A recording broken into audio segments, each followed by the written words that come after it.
It was one of those mornings where everything seemed perfectly ordinary. The city streets were alive with the typical hustle of the early hours, people on their way to work, joggers on their morning routes, and the familiar hum of everyday life. The sun was just beginning to climb higher in the sky, casting a soft, golden light that bathed the sidewalks and made the city feel alive in a way only early mornings could. The sounds of distant conversations, car engines, and the soft rustle of leaves in the breeze were almost comforting. Among the crowds, a young black woman walked briskly down the sidewalk. Her hair was pulled back in a neat ponytail, and she carried a small bag slung over her shoulder. Her name was Maya. She had lived in the city for years now, moving here after graduating college to start a new chapter in her life. It wasn't always easy being one of the few black women in her neighborhood, but she had found a rhythm, a quiet peace where she didn't feel the weight of others' expectations. Today, like most days, she was focused on the small tasks ahead: a quick trip to the coffee shop on the corner for her usual order, a stop by the grocery store to pick up a few things for dinner, maybe a walk in the park if she had time. It was nothing out of the ordinary, just a woman going about her day. She passed by familiar faces: an elderly man sitting on a bench reading his newspaper, a woman with a stroller jogging past her. She nodded at them as she walked, exchanging brief smiles with the people who populated her daily routine. All seemed calm, all seemed familiar. But as Maya reached the intersection ahead, she felt a subtle shift in the air, a change she couldn't quite place. 2 police officers were parked in their squad car, just a few feet away. At first, she didn't pay them much attention. It was normal for police to be around, especially in this part of town, but something about the way they were watching her made her uneasy. She could feel their eyes on her, sharp and assessing. They didn't seem to be looking at her as a person, just as a figure to analyze, to judge.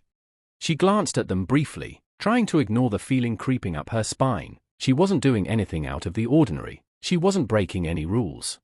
But still, the unease lingered. As she continued walking, Maya could sense that their gaze followed her every move. It was subtle at first, but it didn't take long for her to realize that their attention had shifted entirely onto her. She quickened her pace, hoping to put more distance between herself and the growing discomfort. And then, just as she reached the other side of the street, the sound of a voice broke through the rhythm of her thoughts. "Hey, you!" Maya froze. She turned, instinctively bracing herself, though she wasn't sure why. The officer who had called out was standing by his car now, his hand resting on the door. His partner was still inside, watching, but it was clear that the officer who spoke was in control of the moment. "Me?" Maya asked, her voice a mixture of confusion and hesitation. She had no idea what this could be about. "Yeah, you," the officer replied, his voice firm and cold. "Stop right there." Maya hesitated, looking around briefly, but there was no one nearby to intervene. The city felt emptier all of a sudden, the hum of life distant, as though she were in a bubble of isolation. She took a deep breath and walked back towards the officer. "Is something wrong, officer?" she asked, trying to keep her voice steady. The officer didn't answer right away. He stepped closer to her, his eyes scanning her, as if taking in every detail of her appearance. Maya felt her stomach tighten, sensing that something was off, but she couldn't put her finger on what it was. "Where are you going?" the officer asked, his gaze never leaving her. "Just out for a walk. I'm heading to the store," Maya replied, her tone calm but guarded. He didn't seem satisfied with her answer. "You sure about that?" Maya blinked, confused. "Yes, I'm sure." The officer stepped closer, his presence suddenly feeling more imposing. "You don't belong here," he said, his voice low and accusing. Maya's heart skipped a beat. "What do you mean?" she asked, her voice now tinged with disbelief. "I mean you don't belong in this neighborhood," the officer repeated, his words slow and deliberate, as though trying to make some point. His partner, still in the car, didn't say a word, but the tension in the air was palpable. Maya's confusion turned to a growing sense of unease. She was familiar with the neighborhood, she lived here, worked here, and spent her days among the same people. So why was he saying this? Why was he singling her out? The officer's eyes never left her as he took another step forward. "Show me some ID," he demanded, his tone now more insistent.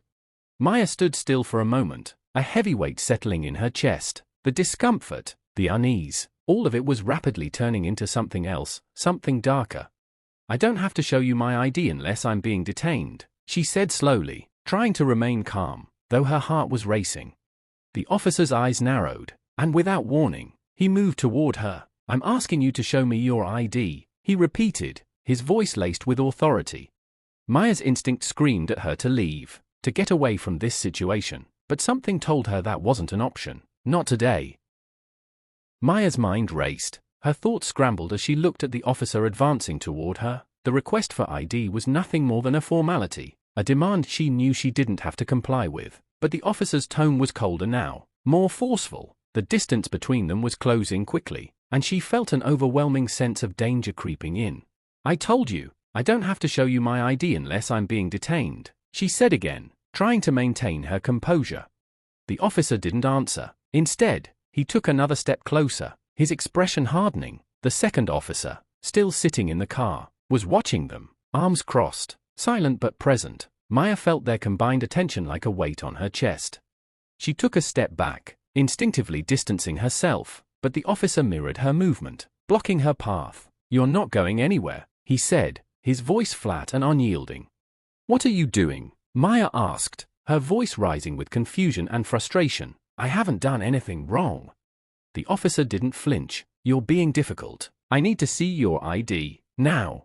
A sense of dread settled deep in her stomach. This wasn't just a routine stop, it was turning into something much worse. She had heard stories, seen the news, knew that the interaction between a black person and law enforcement could quickly spiral out of control. But this was different. This felt personal.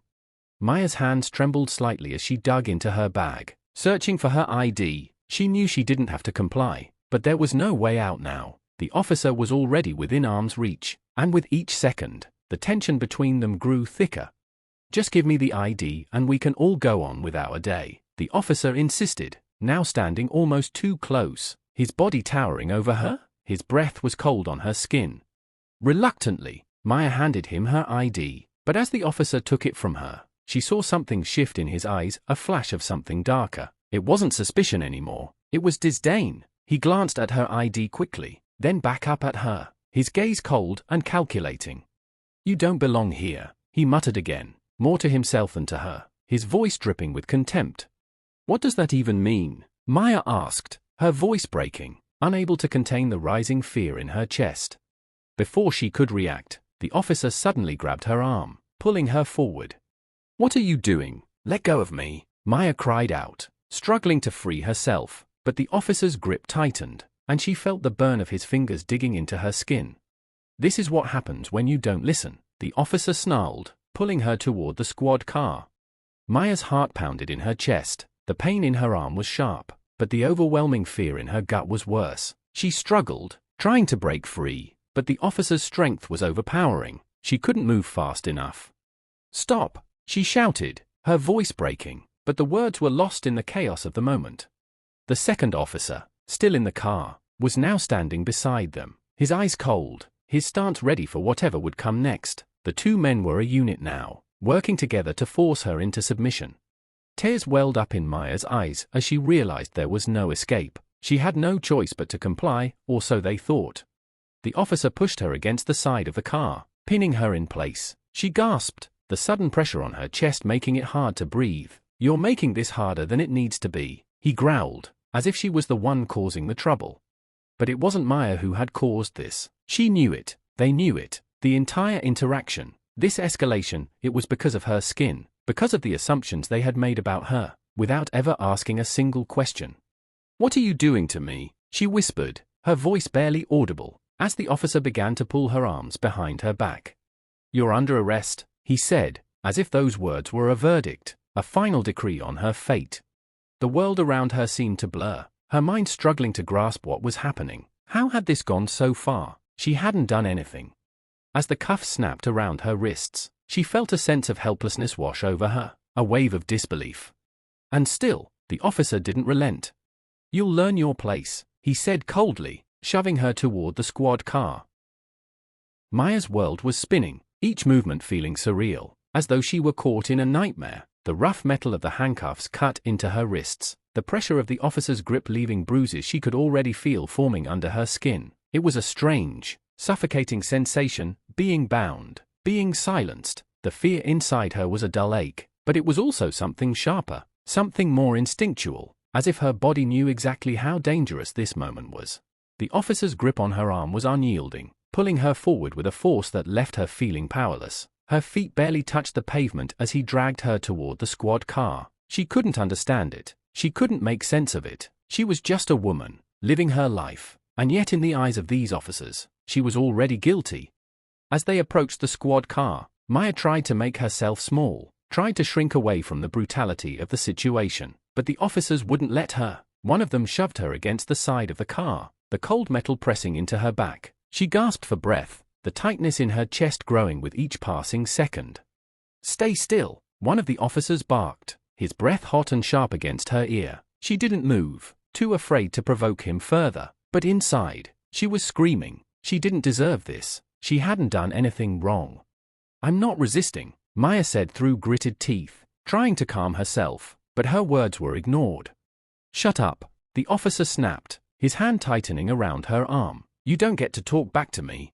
The humiliation stung more than the pain in her wrists, more than the bruises that were sure to form. It was the way they treated her, like she was less than human, as if her very presence in this neighborhood was a crime. Her heart raced, her mind reeling with anger and confusion. Tears stung at the corners of her eyes, but she refused to let them fall. She would not let them see her break. She would not give them the satisfaction. But it was hard. It was so hard to hold it all together when everything in her screamed that this wasn't right. As the officers continued their harsh handling, a crowd had started to gather at the scene. Some people were standing from a distance, pulling out their phones to record, while others whispered to each other, exchanging concerned looks. Maya's chest tightened as she saw the disinterested faces of the bystanders, wondering if anyone would step in, if anyone would do something. But they didn't. Instead, the crowd stood silent, observing her pain, her humiliation. Some might have been uncomfortable, but nobody came forward. Maya felt a pang of loneliness, as if the world had abandoned her in that moment. "Stop looking at her like that," one of the officers barked at the crowd, as if daring anyone to challenge him. "She's being arrested. Move along."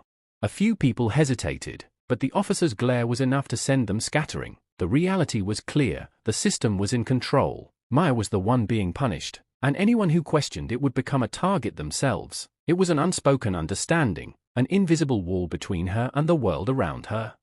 Maya felt sick.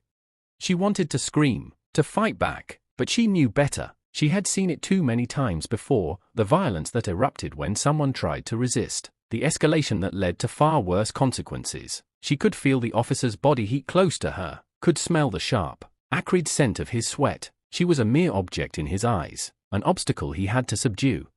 The second officer, the one who had remained silent up until now, was still watching from the car. His gaze was cold, detached, and Maya couldn't shake the feeling that he didn't care about her, didn't care what they were doing to her. He didn't care that her heart was racing, that the air was thick with her fear.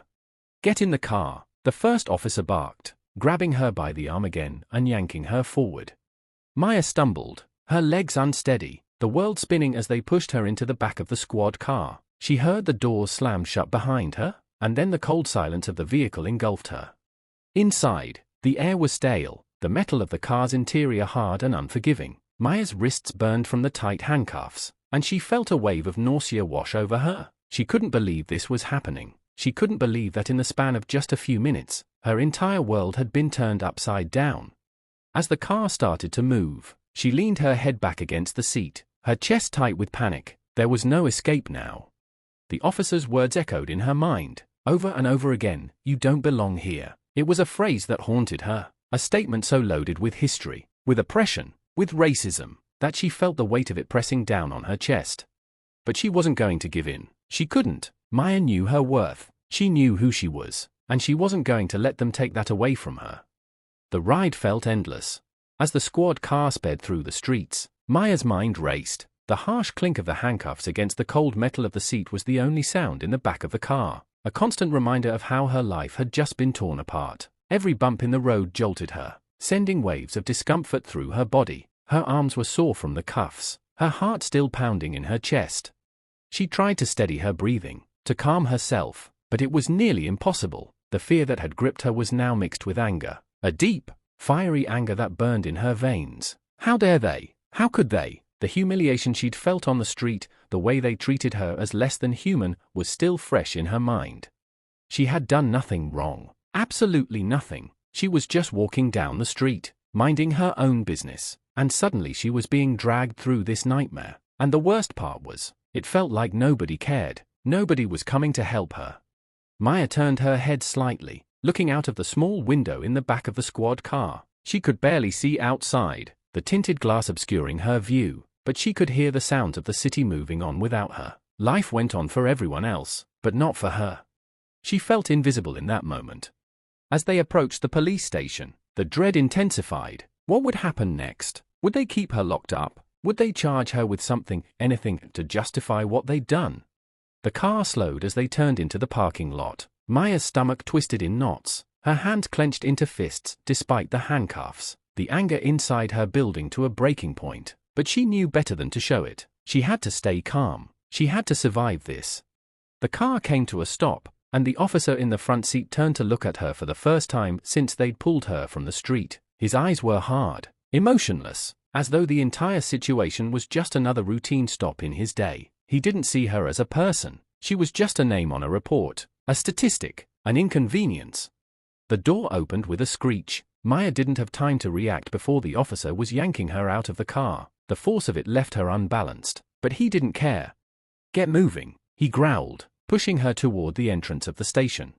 Maya was shoved through the doors, the weight of the building's cold, sterile atmosphere pressing down on her. There was a stark contrast between the bustling outside world and the harsh, impersonal space she was now being forced into. The bright fluorescent lights flickered overhead, and the sound of her footsteps echoed through the hall.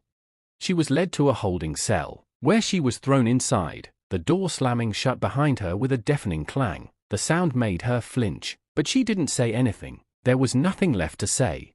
The small room was barely furnished, just a hard metal bench, a toilet in the corner, and the harsh fluorescent lights that hummed relentlessly above. Maya's eyes darted around, looking for any escape, but there was none. She was trapped. Her chest tightened again, but this time, she fought back the tears. She wouldn't cry. Not now. Not for them. But the helplessness was overwhelming. This wasn't supposed to happen. For a brief moment, she closed her eyes, trying to center herself, to remind herself that she had to stay strong. She wasn't alone. Maya opened her eyes and stood up, her legs shaky but determined. There had to be a way out of this. She couldn't let them get away with treating her like this. She couldn't just sit here, waiting for someone to come to her rescue. She had to do something. She had to speak out. The world is watching, she thought to herself. There are people who care.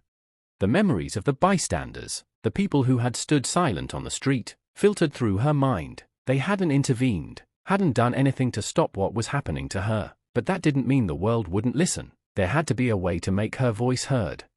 Her thoughts turned to her family, her friends, and the community that had always supported her. They would fight for her. They would stand up for what was right.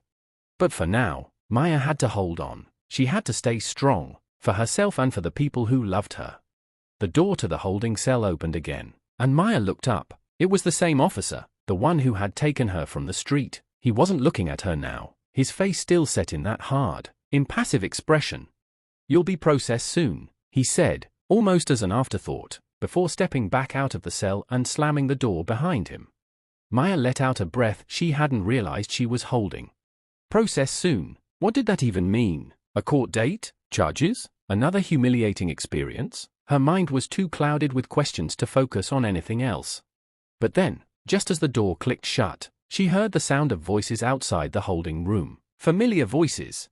Her heart leaped. She rushed to the small window, peering out, her breath catching in her throat as she saw her brother, Aaron, standing in the hallway, flanked by two of their family's lawyers.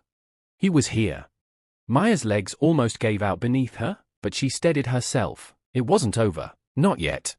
And with that thought, she knew she wasn't alone in this fight. The battle was just beginning. Maya's heart raced as she watched her brother Aaron approach the holding cell, flanked by the lawyers they'd called. For the first time since the officers had dragged her from the street, she felt a spark of hope. She wasn't alone. She wasn't helpless. Aaron, her older brother, stood tall, his face a mixture of determination and anger. The moment his eyes met hers through the small window, a silent understanding passed between them. He was here for her. He would fight for her. Maya could feel the strength of his presence, even from behind the bars that separated them. "Is she okay?" Aaron's voice was sharp, cutting through the sterile silence of the station. Is she okay? The officer at the desk gave a small, condescending smile. She's fine, just being processed like everyone else. Maya clenched her fists at the mention of the word processed. It sounded so cold, so impersonal. She wasn't just another case. She wasn't just a statistic. She was Maya, a human being. She deserved respect, and the officers had stripped her of that from the moment they laid hands on her. I want to speak to her now, Aaron said, his voice firm but controlled. The officer glanced down at his paperwork, then back up at Aaron. She's not available right now. We'll let her out once we're done with her paperwork. Maya's breath hitched. The thought of being left here, trapped in this cold room, felt like a cruel form of punishment. She had no control over what was happening, but Aaron did. He had always been the one to step in when things went wrong, the one who kept her grounded when the world tried to knock her down. Aaron's voice rose slightly. You don't get to treat her like this. She hasn't done anything wrong. The officer stiffened, his posture now more rigid, as if Aaron's words had finally penetrated the wall of indifference that had surrounded him. For a moment, it seemed like he might respond with force, but the lawyers quickly stepped in, their calm demeanor offering a counterbalance to the officer's growing hostility. You need to release her, one of the lawyers said, his tone firm but respectful. We've already contacted the district attorney. There's no reason for her to be detained. The officer's gaze flickered to the lawyers, then back to Aaron and Maya. His expression remained stone-faced, but the tension in the air was palpable. After what felt like an eternity, the officer finally nodded and turned toward the door of the holding cell. Fine, but she's being released into your custody. She's not free yet. With a key in his hand, the officer unlocked the door, and the sound of the heavy metal creaked as it swung open. Maya stood there, her arms still shackled by the handcuffs, but for the first time, she felt a sense of control returning. She stepped forward slowly, trying to regain her balance. Aaron was at her side immediately, his strong hands guiding her toward the exit. Are you okay? He asked, his voice softer now, filled with concern. Maya nodded, though she wasn't sure if she was convincing him or herself. The weight of the cuffs on her wrists was still a harsh reminder of what had happened. She was free for now, but how long would that last? As the officers processed her release, the world outside the station felt different. The air was thick with tension, and the distant hum of traffic sounded more like a constant reminder of the injustice she had just endured. But Maya wasn't going to let them break her. She wasn't going to let them take her spirit. She had survived this, but the fight was far from over. The moment she stepped outside the police station, the weight of the world seemed to press down on her again. The sun was setting, casting long shadows across the street. The cool breeze felt like a slap against her face, sharp and unsettling, but it was a reminder that she was alive, that she was still here. Aaron kept his arm around her shoulders as they made their way toward the waiting car. The lawyers followed closely behind, keeping a protective distance but ready to step in if anything went wrong. Maya was grateful for their support, for the fact that they were standing up for her. She needed them now more than ever.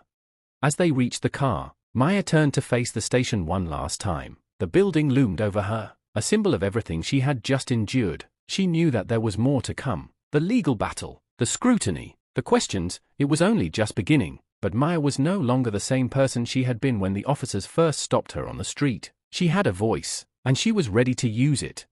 The door slammed shut behind them, and the car pulled away from the station. The city outside looked the same, but Maya felt different. She wasn't just a victim anymore. She wasn't just another story. She was a woman determined to fight back, to demand justice. And she would not stop until she got it.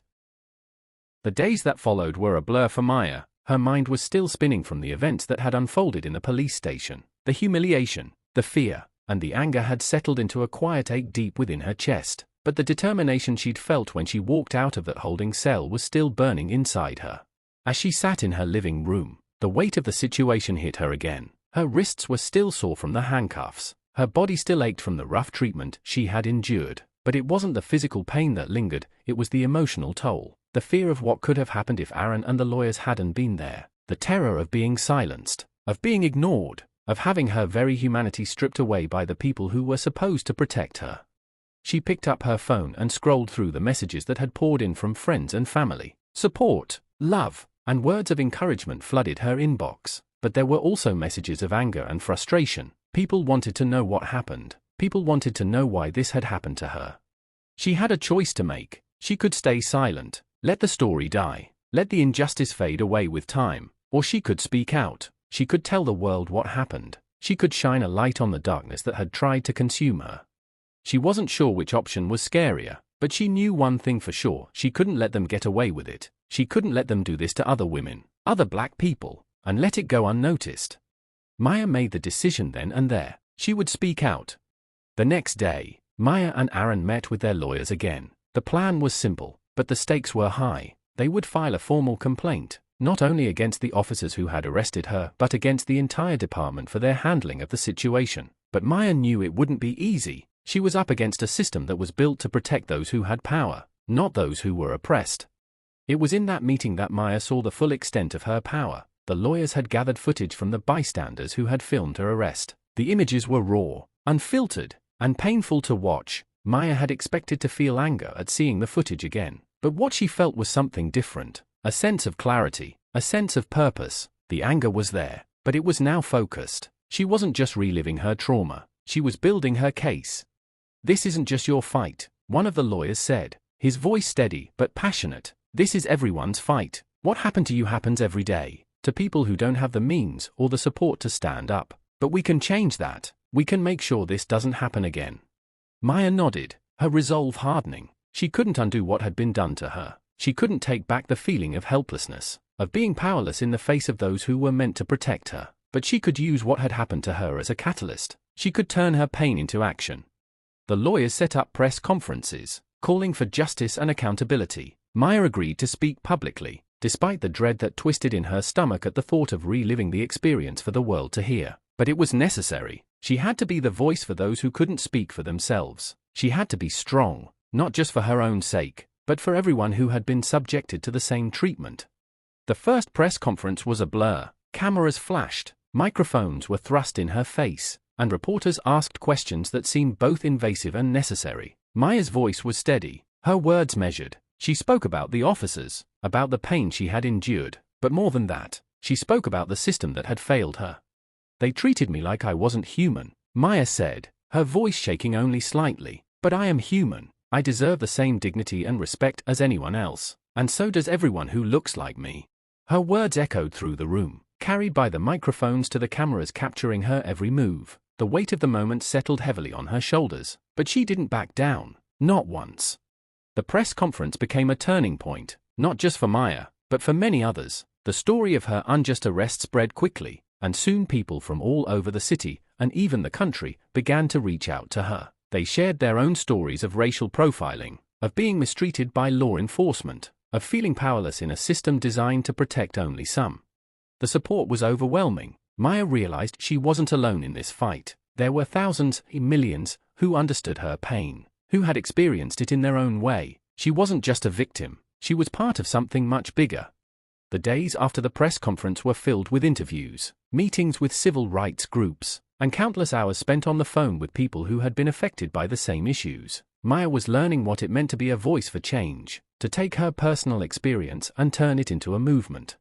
But even as she became a symbol for something larger, she didn't forget the small, intimate moments that had kept her grounded. She had her family, her friends, and most importantly, she had herself, her strength, her resilience, her unwavering belief that this fight was worth fighting, no matter how hard it was.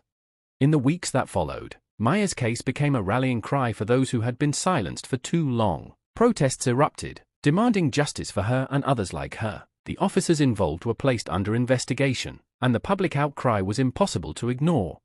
It wasn't over yet. There would be legal battles, long and difficult, and there would be times when Maya felt like giving up. But she knew one thing for sure: she wasn't just fighting for herself anymore. She was fighting for the countless others who had suffered in silence, for the ones who hadn't been able to speak out. And she would not stop until she saw real change. The days following the press conference felt like an emotional rollercoaster for Maya. The initial surge of hope and support was quickly followed by waves of doubt and frustration. The public outcry had been powerful, but Maya knew that the battle wasn't over. The legal system was slow and unforgiving, and the media attention, while helpful, also brought its own set of challenges. As the investigation into the officers involved in her arrest progressed, Maya found herself increasingly overwhelmed by the sheer weight of everything. She was no longer just a woman who had been arrested, she was the face of a movement, a symbol of resistance, and the pressure was beginning to take its toll.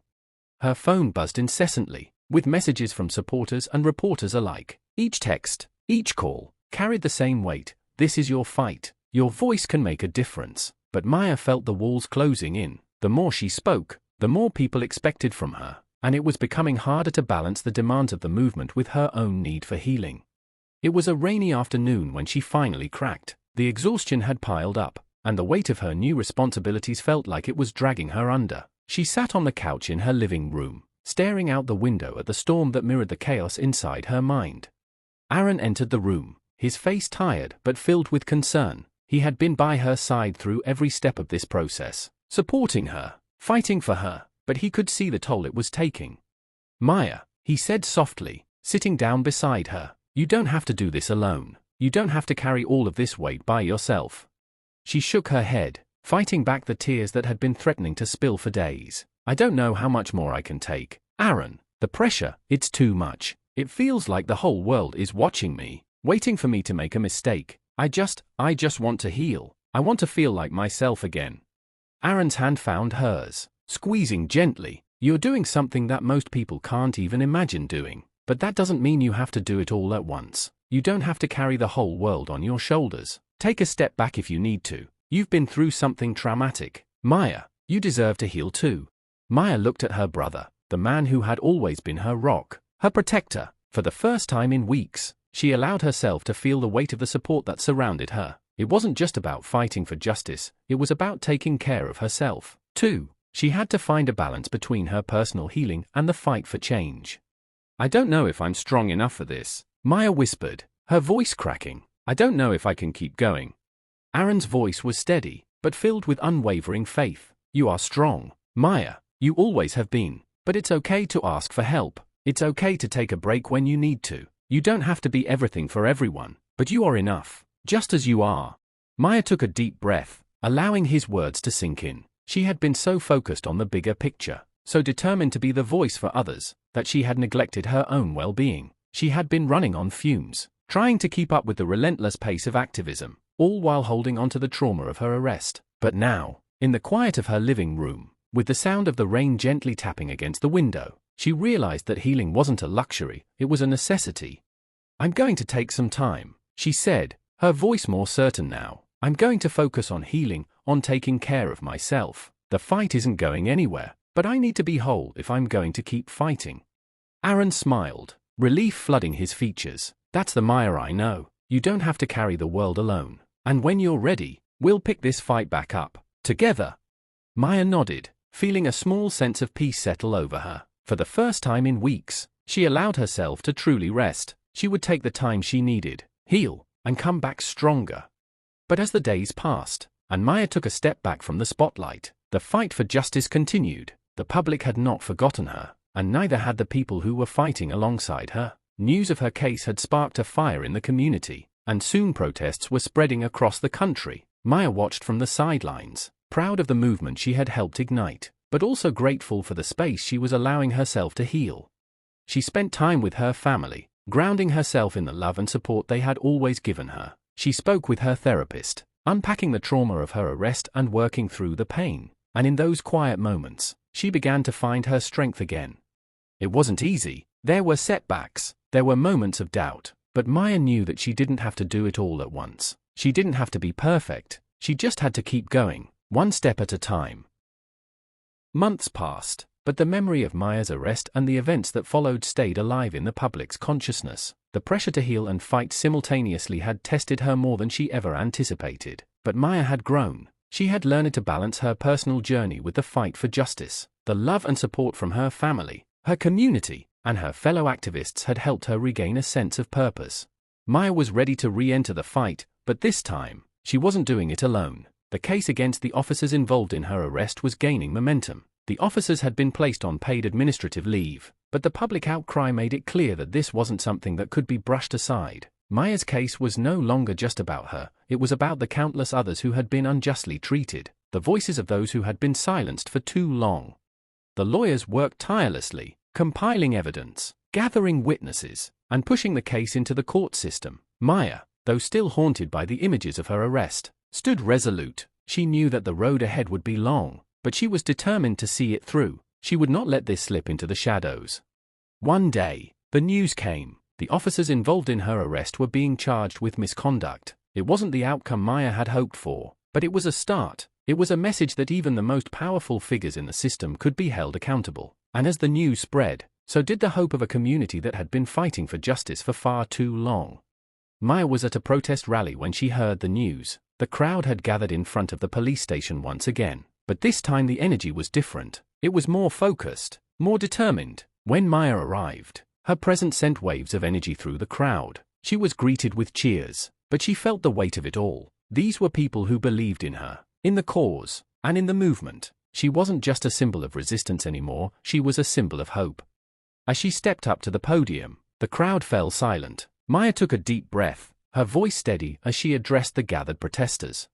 We've been fighting for justice, for the right to be treated with dignity, with respect, for the right to be heard. But we can't stop here, she said, her words echoing in the cool air. This is just the beginning. We've made our voices heard, but now we have to stay in the fight. We have to keep pushing for real change, for a future where no one else has to go through what I went through, for a future where justice is not just a word, but a reality. The crowd erupted in applause, and Maya felt the power of the movement in that moment. It wasn't just her story anymore, it was everyone's story. The rallying cry of Black Lives Matter had never felt so powerful.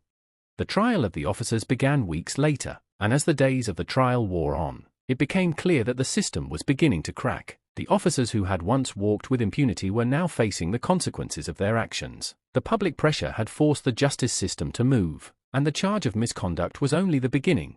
When the final verdict came down, the officers were convicted. The relief was immediate, and yet, it felt bittersweet. Maya knew that this victory wasn't the end, it was simply one chapter in a much larger struggle. The justice she had fought for wasn't just for her, it was for everyone who had ever been treated unjustly, for everyone who had ever been made to feel less than human. As the cheers of the crowd filled the streets, Maya stood with her family, surrounded by those who had been with her every step of the way. The battle wasn't over, but she had won this part, and with that victory, she knew she had found something even more important than justice. She had found her voice. In the months that followed, Maya continued to work with civil rights organizations, advocating for police reform and racial justice. The movement that had been ignited by her experience grew, drawing more and more people into the fight. Maya knew that real change would take time, but she was more determined than ever to see it through. And as she stood at the forefront of this movement, Maya finally felt a sense of peace. The road ahead would still be difficult. There would be setbacks, and there would be times when it felt like the fight was too big. But Maya knew that as long as she kept fighting, as long as she kept speaking out, there was hope. And that hope, the hope of a better future, was something worth fighting for.